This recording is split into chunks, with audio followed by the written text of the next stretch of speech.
nós precisamos ir para a rua unidos, deixa as divergências ali para o lado um pouquinho, agora nós temos que unir no que é fundamental, no que é importante, para que a gente conquiste de novo a soberania do voto popular, conquiste de volta a democracia e os direitos do povo brasileiro. Por isso que a grande bandeira é diretas por direitos. O convite para essa possibilidade de uma troca e da gente ir conversando. Eu até estava aqui pensando, enquanto o Eugênio Aragão falava, assim, o que será que já aconteceu de novo, né? Porque a cada meia hora é um susto, é uma novidade, caiu alguém, prendeu alguém, saiu, é uma coisa... Nada que a gente fale aqui nos próximos 5 minutos pode ser atual, né? Pode ser que nós já estejamos ultrapassados na análise e nos dados que a gente tem. Mas é importante que a gente troque e vá, de alguma forma, construindo a potência e a possibilidade que a gente tem de lutar e de compreender a dimensão correta, assim, do momento que a gente, da realidade brasileira, né, agora. Eu, sinceramente, assim, ninguém diria há 15 dias que nós estaremos vivendo o que nós estamos vivendo agora, né? Até porque esse processo que o Eugênio Aragão aqui explicita e descreve é o processo que nós estamos vivendo há 2 anos, no mínimo. Isso sem falar do processo do mensalão. Ou seja, se a gente for olhar direito, o golpe começou lá. Não foi agora, em 2015, né? A discussão sobre a esquerda, sobre o comportamento do governo, sobre o desgastando Luiz Inácio Lula da Silva, presidente da República, o campo que está no entorno, ou seja, tudo isso não começou agora, começou antes. E, obviamente, teve uma agudização na medida em que, eleitoralmente, eles não conseguiram barrar um processo político que veio caminhando e, apesar de tudo, teve nova vitória eleitoral, que foi em 2014. Isso ficou muito, vamos dizer assim, ficou insustentável do ponto de vista das elites brasileiras, que precisavam, mais do que nunca, numa década de crise do capitalismo, e não só do Brasil, mas um capitalismo mundial, de não se colocar o equilíbrio do capitalismo, fazendo com que, de fato, a consequência desse equilíbrio fosse aquilo que é a consequência do equilíbrio do capitalismo nessa fase. O capitalismo que se sustenta no capitalismo rentista, no capitalismo financeiro, que é a inanição do outro lado do povo. Não tem jeito. Nessa fase do capitalismo, ele é antagônico à democracia, porque se o capitalismo, em determinado momento, ele se instala, rompendo com o absolutismo e criando o chamado Estado liberal e, portanto, criando as bases do Estado democrático de direito, né, isso pautando referências e valores de revoluções de outros países do mundo, francês, inglês, as 13 colônias americanas, etc. Hoje, a sustentação do capitalismo se dá restringindo a democracia, porque é impossível sustentar um capitalismo nesta fase, já fazendo uma década de crise, sem retirar direitos, sem fazer a inanição, o sequestro das riquezas nacionais, sem fazer o sequestro dos direitos previdenciários e do mundo do trabalho, e também o sequestro de algo que, na minha opinião, é de um simbolismo enorme, gente. O capitalismo sempre estimula o individualismo, a competição, é a apologia do não solidário. Isso é um simbólico muito forte, quer dizer, tira de nós, ou tenta sequestrar de nós, a dimensão coletiva da política, a solidariedade. Aquilo que dizia o Hobsbawm, quer dizer, nós somos uma malha indivisível de interação das atividades humanas. Essa ruptura simbólica, ela acompanha o processo de superação da crise do capitalismo, porque nós precisamos nos dividir, nós precisamos cada um competir com o outro, nós precisamos perder a possibilidade de uma reação coletiva, de enfrentamento com o que o capitalismo faz conosco. Isso tem nome, isso é luta de classes, nós não precisamos ter dúvida disso, nem ter medo de falar essa palavra, isso é real. É uma aguda luta antagônica de interesse de classe. De um lado, de fato, a classe que representa no Estado burguês hoje, simbolizada nem no mundo produtivo, mas no mundo financeiro, E, do outro lado, quem produz e quem tenta sobreviver a uma avalanche de retirada de direitos, de concentração de renda e de limitação da vida das pessoas.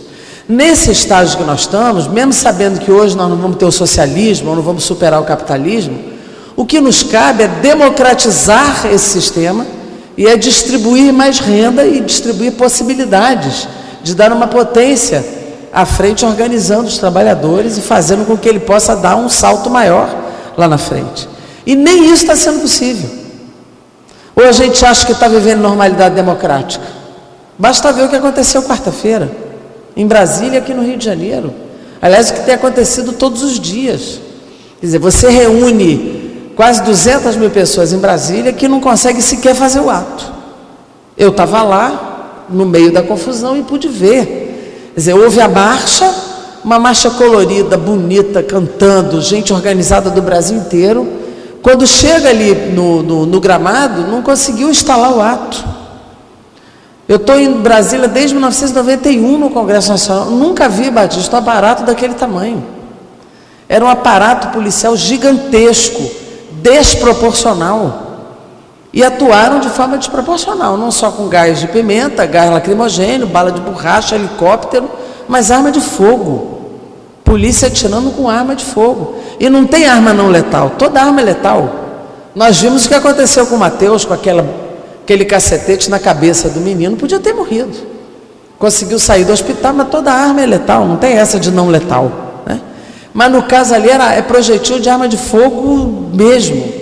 E o rapaz, que era um sindicalista da UGT, está no hospital com o aparelho, respirando com o aparelho, porque não tem como tirá-lo do coma induzido, porque a bala está grudada ali na carótida para mexer. Ou seja, o Rio de Janeiro, quantas vezes, gente? Eu brinquei hoje aqui que eu já estou tendo abstinência de gás. Quando não tem, eu já sinto falta, porque todo dia agora a gente está cheirando gás em todo lugar.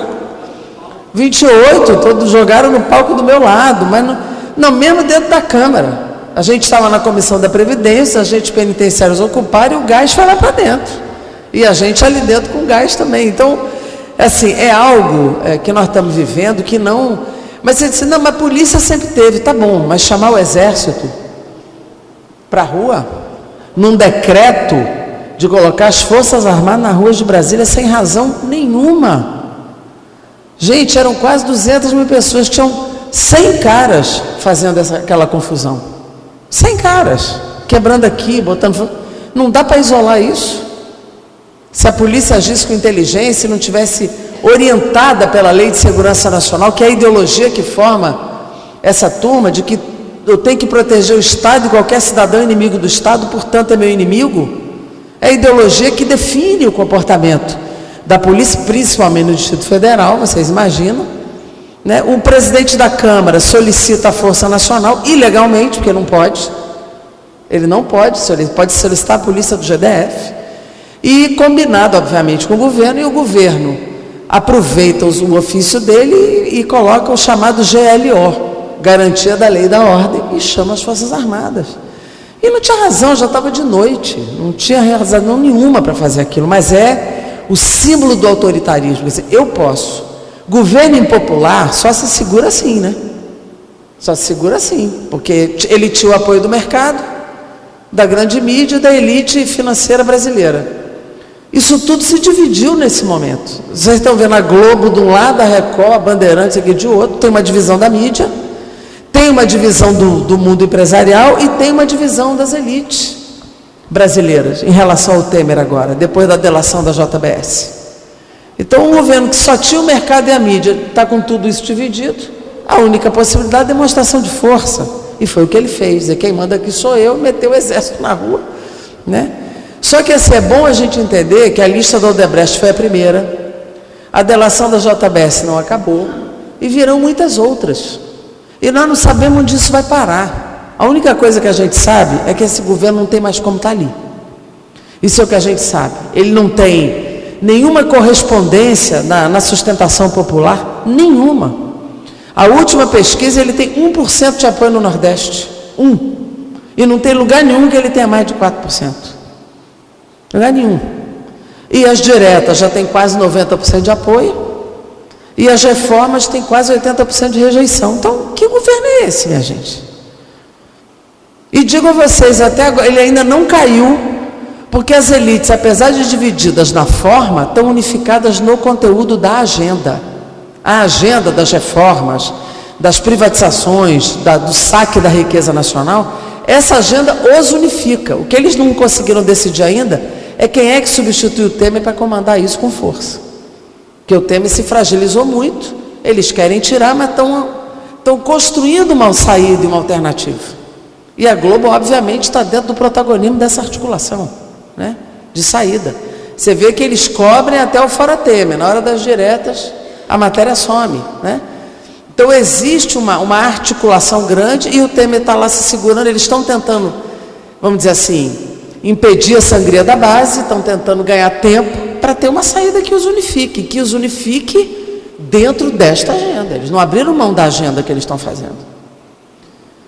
A linguagem do Aécio Neves é linguagem de gangster, gente.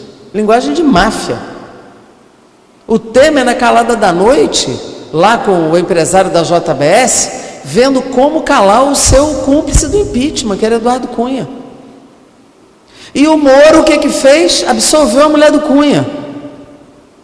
Hoje até, não sei qual foi a matéria que eu vi, que dizia, enquanto uma mulher que furtou ovos de Páscoa e mãe de 4 filhos é condenada e continua presa, a Cláudia Cruz, que usou o cartão lá da empresa da Suíça, do Eduardo Cunha, e gastou R$1 milhão em lojas de grife, está absolvida. 40% dos presos hoje do sistema carcerário não foram sequer julgados e estão presos. Então, assim, é de fato uma inversão de valores, uma grande submissão do mundo político e de muitos agentes públicos ao que o dinheiro manda fazer. Agora, não pensem que ele detonou o Temer e largou o Lula. De jeito nenhum. Continuam perseguindo. E o objetivo deles é tirar o Lula do jogo. É tirar o Lula do jogo. Agora estão tentando, agora largaram o apartamento, agora é o sítio. Ah não, o sítio não é dele, mas a reforma foi ele que pediu. E aquele pedalinho de lata é gravíssimo. Ele é o dono do pedalinho. Sinceramente, pelo amor de Deus. Como o Lula foi lá fazer o depoimento, e o depoimento ficou mal para o Moro, ficou bom para o Lula, no dia seguinte entra a delação do marqueteiro lá. Agora é a reforma do sítio. Ou seja, cada dia é um assunto. Agora eles estão tentando a delação do Palocci. Ou seja, todo dia o objetivo é substituir o Temer na indireta por alguém que mantém a agenda sem vulnerabilidade como ele está, e ao mesmo tempo condena o Lula para não ter possibilidade de se candidatar à eleição. Do nosso lado, o que nós precisamos fazer a essa altura? O que nós precisamos é, para qualquer cenário, ter uma rua poderosa. Nós não temos outra saída a não ser defender diretas, porque sinceramente eu fico imaginando como é que o povo vai reagir numa eleição de presidente naquele Congresso. Gente, eu estou lá dentro. Eu digo a vocês, hashtag parlamento faz mal à saúde. Parlamento está fazendo mal à saúde. Eu digo a vocês, na reunião de líderes de quarta-feira, a gente tentando não deixar ter sessão, porque as pessoas estavam sendo agredidas lá fora. Nós, 50, 100 parlamentares, fomos agredidos juntos. A Câmara foi incapaz de um ato de solidariedade. Incapaz, manteve a sessão para votar medida provisória, e a gente dizendo, a gente suspende, vamos nos dirigir ao governador, ao governo federal, aí quem tem relação com esses caras, porque eu nunca mais pisei naquele lugar, porque eu não reconheço esse governo, para assustar essas medidas, reduzir esse aparato, tirar o exército e ver o que a gente faz para salvar as pessoas que estão lá fora. Nada, nenhuma palavra que não fosse da oposição, nenhuma palavra. Aquela Câmara de Deputados, além de desqualificada, fisiológica, não tem uma pessoa do lado de lá que minimamente respeite a democracia brasileira. Diferente de outros períodos daquele Congresso, que mesmo disputando opinião, mesmo divergente, mesmo na luta política ali dentro, numa questão democrática, muita gente do outro lado se levantava. Eu me lembro de Mário Covas, eu me lembro que era do PSDB, e de tantos outros que tinham estofo político, altivez político, mas dizer, não, aí peraí, com o exército na rua não dá para funcionar, vamos enfrentar isso. Nem isso. Nós vimos o ministro do Supremo falando disso, que foi o Marco Aurélio, nós vimos o Senado, Renan e Otto Alencar reagindo a isso, E a Câmara, exceto a oposição, ninguém. Então vocês imaginam um Congresso que jogou no lixo 54 milhões de votos que deram vitória a Dilma. Quem gosta ou não gosta da Dilma, ela foi eleita. Que tira uma mulher sem crime, que não tem nenhum crime provado contra a Dilma. É este Congresso que vai de novo sequestrar o direito de escolha do povo para eleger um presidente? Não dá. Então nós temos que fazer a defesa aberta, clara e contundente das eleições diretas. Tem emenda lá na Câmara para ser votada, como tem no Senado também, para antecipar esse processo eleitoral. E nós temos que lutar por isso nas ruas. Porque para a Globo é fora Temer com indireta. Nós temos um fora Temer com diretas. Porque nós queremos que o povo, de novo, pegue nas suas mãos o direito de dizer para onde quer levar o seu país, a sua nação, o seu território. E frear, obviamente, a agenda das reformas. Porque ela é dramática. A terceirização já foi aprovada, reforma trabalhista está no Senado, eles tentando impor de todo jeito, e os senadores lá subindo na mesa, tirando o microfone, fazendo confusão para não deixar. Imagine, dentro do Senado da República, doutor Eugênio, sobe na mesa com o microfone. Não tem ali, só pancadaria para evitar. E na Câmara a gente tentando que a reforma da Previdência evolua. Porque eu digo a vocês assim, eu não vou ter tempo aqui de discorrer sobre as reformas, mas eu diria, eu nunca vi nada tão demolidor do direito dos trabalhadores como essas duas reformas.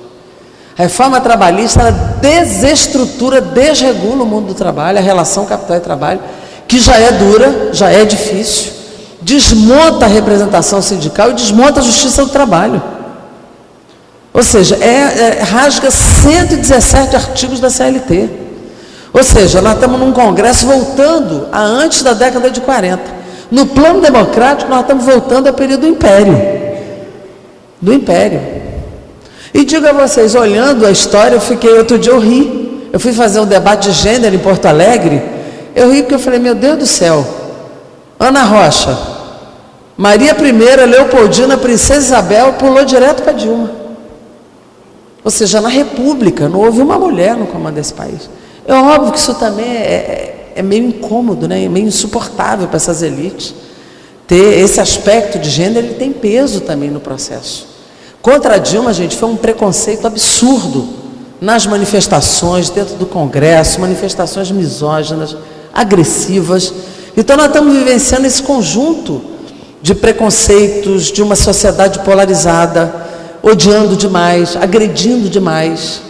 Então nós precisamos de fato passar disto, para que a gente consiga vitórias. E acho que ao passar disto significa o quê, gente? Que a luta das diretas não pode ficar só na esquerda. Nós não vamos chegar a lugar nenhum, só nós e mais 2 ou 3 partidos. Nós precisamos ter uma visão ampla, larga do processo, larga. Domingo agora vai ter um ato lá com um show, ato show com os artistas ali na Siqueira Campos, vários artistas participando. Já tem reunião marcada com artistas que apoiaram o impeachment, que agora querem apoiar as diretas. Quem estava do PSB, que apoiou o impeachment, está vindo para o nosso lado. Ótimo, vamos acolher. Nem todo mundo que a gente chamou de coxinha que estava na rua é uma direita ideológica. A gente precisa ter agora braços abertos para acolher, para a gente ganhar força, ganhar potência para poder aprovar aquela emenda. Aprovar aquela emenda. Então, nesse momento, é frente ampla, tentando ampliar no mundo institucional, muita amplitude na rua, acolher quem chega e vamos para cá, sem esquecer a reforma. Cuidado, porque a gente acaba indo para as diretas, esquece de continuar lutando contra as reformas, porque lá no Congresso eles podem ir empurrando. Então aqui nós estamos dentro de um sindicato, é importante não desligar a luta contra a agenda das reformas, porque ainda está lá no Senado e na Câmara e a gente precisa segurar, e ao mesmo tempo montar um programa mínimo para dar uma perspectiva para a sociedade brasileira. Não quero esse governo porque nós queremos isso, ó. E aí são 5, 6 grandes pontos que nós precisamos colocar do ponto de vista democrático, do ponto de vista econômico e do ponto de vista social, para que a gente diga, olha, nós temos uma perspectiva, nós temos um programa para esse país. E agora a luta não se dá em torno de candidatos, se dá em torno da luta maior das diretas. Conversamos com o Lula terça-feira, ele disse, não coloquem candidatura na rua agora, ele está certo. Porque agora qualquer candidato que você botar estreita para outro campo. Então a luta das diretas ela é em torno da democracia. Porque sem democracia não tem o resto, gente. Não tem luta, não tem manifestação, não tem sindicato, não tem justiça do trabalho, não tem capacidade de polarizar e superar. Então, nesse momento, o manto, a luta central é a luta democrática mesmo.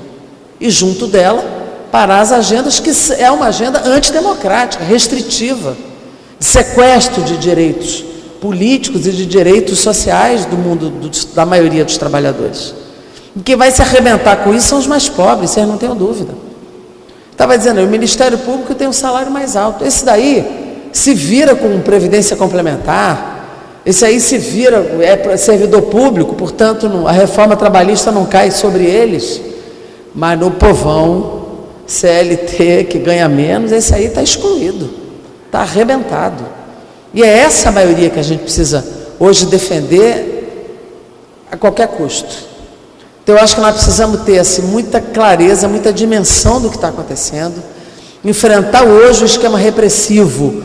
Não é na dimensão da luta democrática que a gente tinha antes, é diferente, nós não estamos em normalidade democrática, portanto, sabemos que vamos enfrentar dificuldade na rua, nós sabemos disso, mas nós não podemos ficar parados, se a gente não enfrentar, nós não tivermos a capacidade de puxar, ninguém vai. Quem tem consciência, quem está organizado, quem está nos partidos, nos sindicatos, nos coletivos, e onde puder, esse tem que puxar. Porque a normalidade democrática implica equilíbrio de poderes, isso não tem hoje, o judiciário hoje pauta a agenda brasileira, né? E isso nós precisamos de fato enfrentar, nós temos que ter equilíbrio de poderes, temos que ter democracia e liberdade de manifestação, e precisamos ter um congresso. Eu até cheguei a defender as eleições gerais, vai todo mundo, acaba tudo, eleição para todo mundo, para deputado, para senador, para presidente da República, eleição geral até para mudar aquele congresso. O que a gente não sabe é se num processo eleitoral hoje, se melhora ou se piora. Eu digo do ponto de vista do Congresso, né? Porque eu não acredito a extrema-direita ganhando uma eleição direta para presidente no Brasil. Eu não acredito nisso. É risco, mas não acredito. Pessoal, mas o Bolsonaro, gente, bota o Bolsonaro num debate, ele morre no primeiro minuto, é muito ruim. Então eu acho assim, eu acho que a sociedade na maioria não é de extrema direita, um outsider da política tem mais espaço, agora um cara de extrema direita, fascista e tal, não acho que ganha a maioria. E outro dia saiu uma pesquisa, não me lembro de quem, dizendo que a maioria do eleitorado, os 70% das pessoas que gostam dele tem menos de 16 anos. Mesmo que uma boa parte se filie no TRE, do sua justiça eleitoral até 2018, isso não é majoritário. Então é claro que ele tem espaço para crescer, para ganhar uma eleição de 50% mais um no Brasil, não acho simples. Então eu não tenho medo da eleição direta para presidente, acho que é uma boa disputa. Você tem riscos de ter um outsider? Tem risco, mas nós precisamos ir para a luta, precisamos ir para a disputa. No Congresso é que eu não sei o resultado que a gente teria hoje. Porque o Congresso ele tem uma coisa muito corporativa, muito distritalizada, as igrejas, os empresários, quer dizer, tem muita coisa que funciona numa eleição proporcional, que na eleição para presidente fica mais explícito, fica mais claro. Mas a eleição geral a gente devia topar, não vejo nenhum problema, a gente abre mão dos mandatos, se interrompe e vai todo mundo para a disputa de novo. Isso não é uma questão que nos intimide, mas acho que o central hoje, nesse momento, é ter a cabeça, o comando da política pública em outras mãos. Eu acho que é essa disputa que a gente precisa fazer, e essa disputa a gente só faz tendo, repito, uma rua poderosa. Até num cenário de indireta, a gente só teria alguma chance com uma rua muito poderosa. Uma chance de ter algum nome que pudesse paralisar a reforma e aguardar 2018. Que é uma questão que nós não queremos, nós queremos a direta. Mas até se imaginando, derrotou as diretas, se tiver um cenário em que não tem a menor chance para nós, é um candidato deles, a gente tem mais é que denunciar aquilo e não legitimar, talvez até nem participar. Ir para a rua com o povo denunciar o processo. Então eu acho assim, gente, a gente só tem uma saída hoje, é a consciência nossa, da dimensão que a gente vive hoje, da não democracia, da dimensão que a gente vive hoje, do sequestro dessa dimensão coletiva que tentam fazer. Nós precisamos ir para a rua unidos, deixa as divergências ali para o lado um pouquinho, agora nós temos que unir no que é fundamental, no que é importante, para que a gente conquiste de novo a soberania do voto popular, conquiste de volta a democracia e os direitos do povo brasileiro. Por isso que a grande bandeira é diretas por direitos. E aí é que a gente entrar com toda a força, com toda a contundência, com todo o amor a esse país e o amor às pessoas que a gente tem. É isso por enquanto. Obrigada.